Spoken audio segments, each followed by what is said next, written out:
Australia.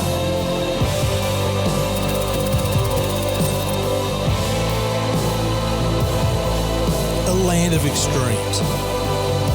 And the stories of those who discovered the secrets of the Australian continent and made this land great are worth telling. So join me as I recount and retrace the footsteps of Australia's greatest stories.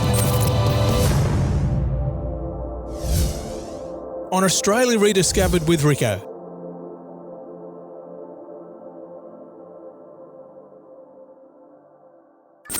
Australians have long had a fascination with bushrangers. The romanticised image of young men forced into a life of crime after being unfairly victimised by corrupt police has become part of the psyche of a nation that was formed by convicts and lawbreakers.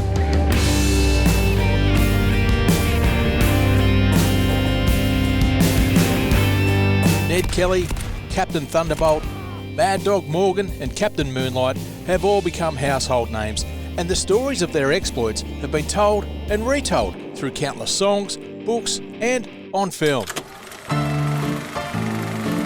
The impression that these men were driven to bushranging through no fault of their own is an idealised one, but one that is mostly fiction.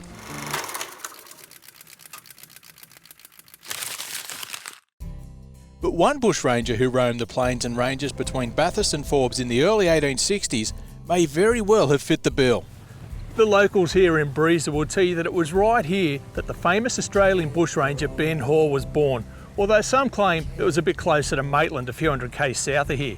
One thing we can't argue about is that he went on to become one of the most wanted men and one of the most famous bushrangers that Australia ever produced. You can't push time, you can't push time, but you can ride out every wave like an alibi. In the next two episodes of Australia Rediscovered with Ricko, I'll be travelling throughout the region where Ben Hall plied his trade.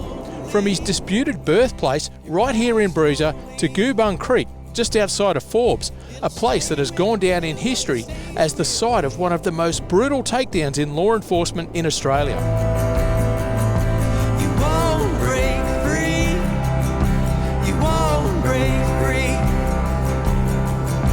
'cause death is gonna get you like it's gonna get me.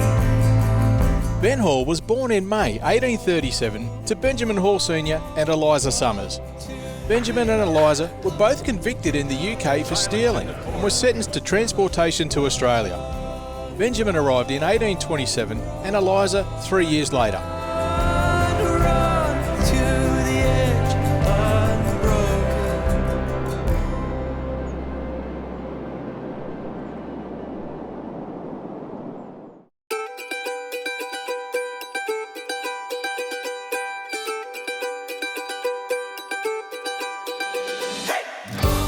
Eliza and Benjamin met when Eliza was sent to work for a Mr. William Panton in the later part of 1831, after having proven herself to be a bit of a problem for her employers. Benjamin was working for Panton at Stone Quarry in Picton after receiving his certificate of freedom, meaning he had completed his sentence and was now a free man. Eliza already had a son, Thomas, from another convict named Thomas Wade, but that didn't stop Benjamin from forming a relationship with her. Over the next few years, Eliza would give birth to another child, a girl named Mary, before the couple were wed when Eliza was 8 months pregnant with a third child. The marriage was performed by the infamous Reverend Samuel Marsden. The scene was now set for the arrival of a boy who would become one of Australia's most notorious bushrangers.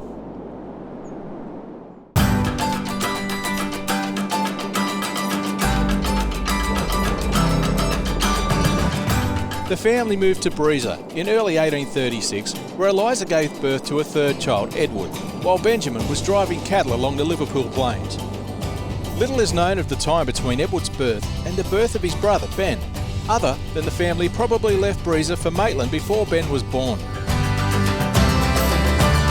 Journey waiting to start.